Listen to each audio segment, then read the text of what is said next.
Hey, what's up, y'all? Welcome back to my channel. I'm Segura Ree, and today we want to do part 3, the Pittsburgh Mayan connection. Part 3 is about the author of this book and her story. Her name is Vicky Hanchin. She is a psychologist and a holistic therapist in the Pittsburgh area. I've been trying to get a hold of her for some months now, and I haven't. So let's get into the story. I wanted to break it down and just make short videos about it, but this video is going to put everything that I put in part 1 and part 2 together. Like, this book is the glue to everything I've been saying, literally. So I'm going to just start with chapter 1. Oh, and by the way, the book is called The Seer and the Sayer. Revelations of a New Earth. We got the chapters right here. You can see. So, I'm not going to read the notes and everything, but I just wanted to give a story. Let's start with this, because I find this page to be very interesting. This is the introduction. It says, "You have been consecrated, Victoria. You have been given a specific journey, a specific mission and message. Stay centered in your serpent medicine. Walk with it.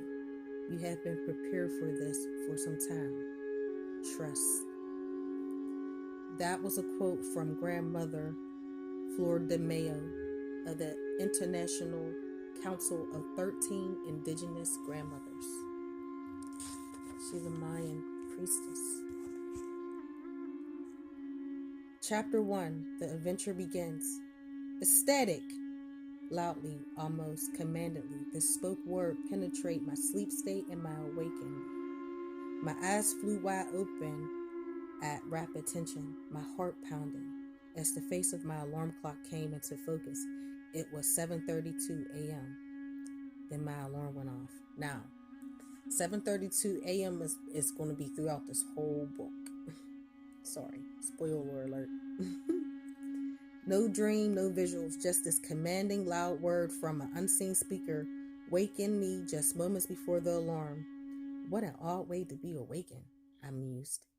Still staring at my alarm clock, I lay there gathering myself from the impact of this abrupt awakening, gradually remembering that today was the day of my inaugural trip to the ancient sacred site of the Serpent Mound in Ohio.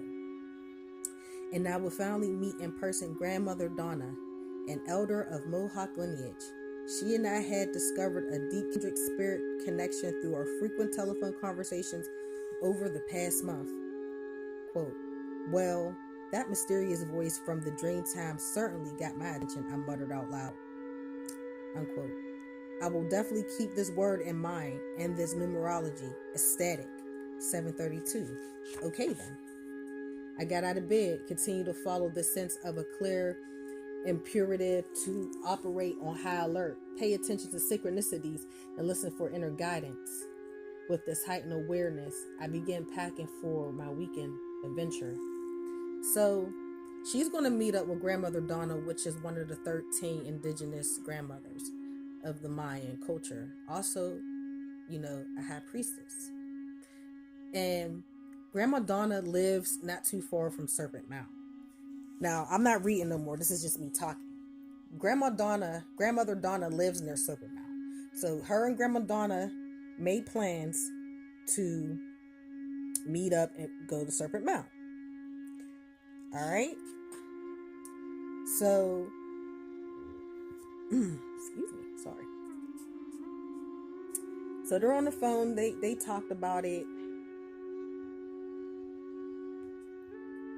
So this was her thing about the Serpent Mound. Says everybody always want to talk about the serpent. I know people be side-eyeing me when I be talking about the dragon on my channel.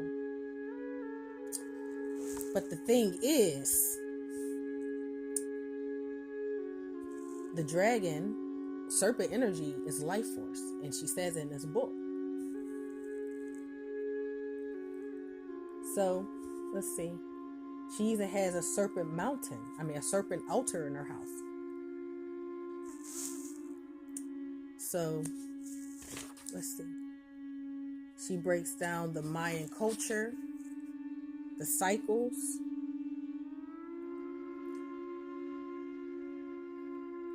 like she says right here on page 3.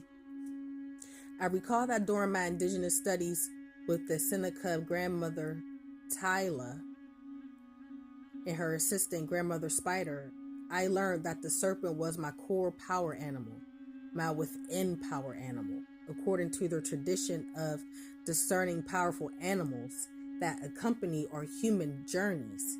As I continued my studies with grandmother Tyla and Spider, I was astonished to learn that the indigenous peoples respect snake medicine as teaching about transmutation, transformation, death/rebirth, creation, alchemy, ascension, healing, and wholeness. Wow, powerful medicine. And each of these things were near and dear to my heart. I'm going to skip through some of it. I already discovered the practice and Hindu teachings of Kundalini Yoga for several years.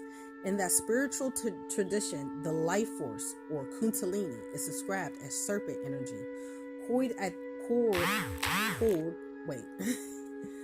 coiled at the base of the spine in the body that arises within as we awaken to higher consciousness. I had learned that this same life force existed as a serpentine force in the earth as well, demonstrating the principle as above, so below, as within, so without.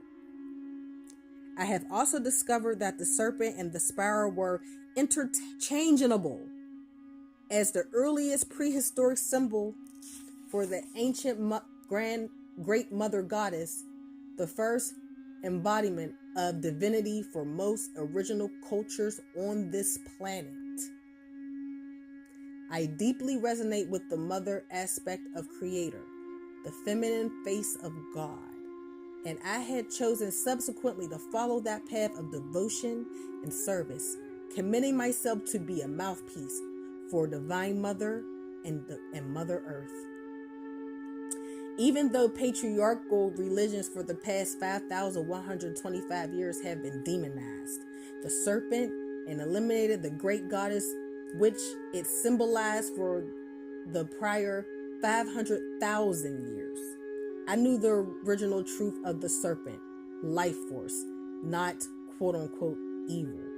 Years later, I was amazed to learn that the Mayan deity Quetzalcoatl was depicted as the feather serpent, a snake bird. I was stunned to recall those flying serpent images appearing in my personal meditations and dreams. A few years after my studies with grandmother Tyla and Spider, other synchronicities arose to offer me additional personal experience with the indigenous wisdom teachers, Mayan elder grandmother Flor de Mayo from Nicaragua, and Don and Dandro, I butchered his name, I'm sorry. Let me just say Don, from Guatemala, which I shared one of his videos in my community. Who else? Whom we brought to Pittsburgh-based Tanyo elder Miguel Seu and Achta, a Mayan spiritual teacher from the Yucatan, whom we also brought to Pittsburgh. Each taught me their authentic indigenous prophetic messages of 2012 and beyond. These messages were a call for transformation, not media hype messages of doom. The unity message that I was taught by each of these indigenous teachers was that December 21st, 2012 was the conclusion of a repeating 26,000 year cycle tracked by the ancient Mayan calendar that most all of indigenous people acknowledge and respect. The correspondent astrological alignments occur at the conclusion of the cycle or interpreted by their ancient wisdom as offer celestial support for humanity's transformation. If we are aware enough to choose it, 2012 was operating as a code for recognizing an opportunity for humanity's transformation, a time of choice, a spiritual rebirth. This 26,000 year cycle is now known to modern science as the Procession of the Equinoxes. How did the ancient Mayan sky watchers first know about that? I wonder. This huge cycle is tracked by the Maya by counting smaller 5,125 year ages called long counts. This final age, called the fifth sun by the Maya, ends at the same 2012 time frame as the 26,000 year procession, which it is tracking. The indigenous message being lost in this all the media hype and doom mongering is that a momentous transformational choice is being present in humanity, one that can become a pathway to co-create a new earth of unity and greater good.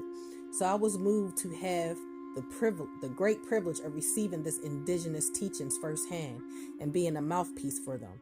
As I was for Mother Earth, these indigenous messages carried the ancient memories of Mother Earth and humanity's highest future path.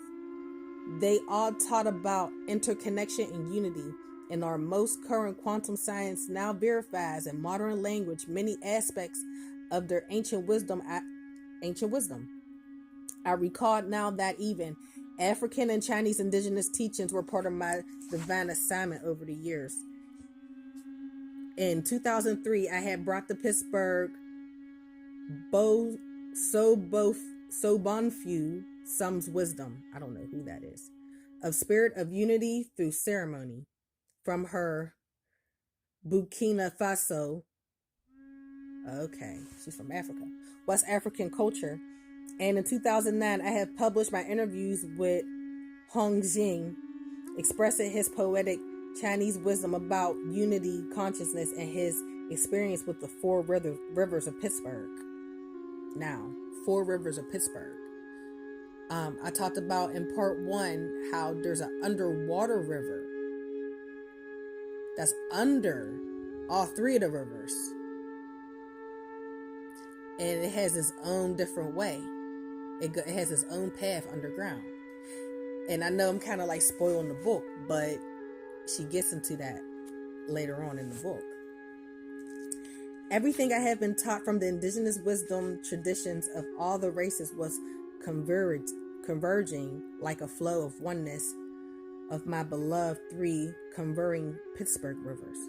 And their heading fourth underground river was presenting the unifying heart of all of ancient indigenous wisdom streams. Okay, I just want to skim through it because I want to read the important stuff. She talks about right here, I think she studied at Clark University, and I think she met grandmother Donna there. Her and grandmother Donna became best friends. So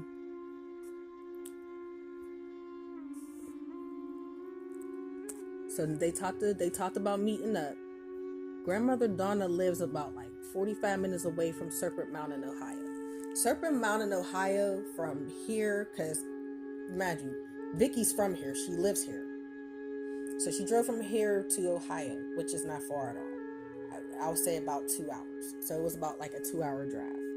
So let me continue.